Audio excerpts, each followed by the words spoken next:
December 1st, the law and the gospel.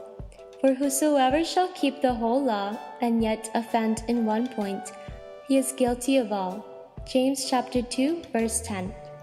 The moral law does not consider us as weak human beings at all.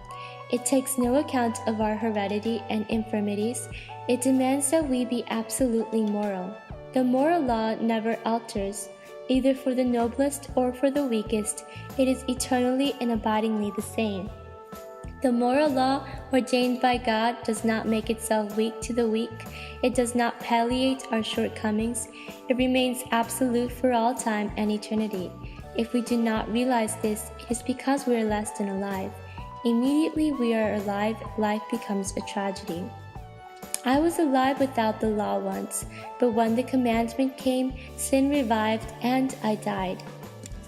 When we realize this, then the Spirit of God convicts us of sin. Until a man gets there and sees that there is no hope, the cross of Jesus Christ is a farce to him.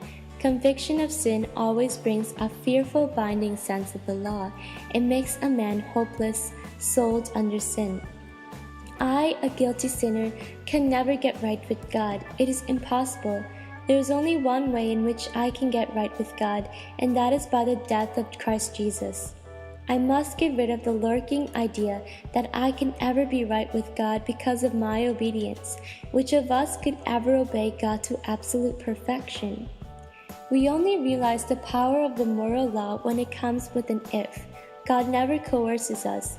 In one mood, we wish He would make us do the thing. In another mood, we wish He would leave us alone.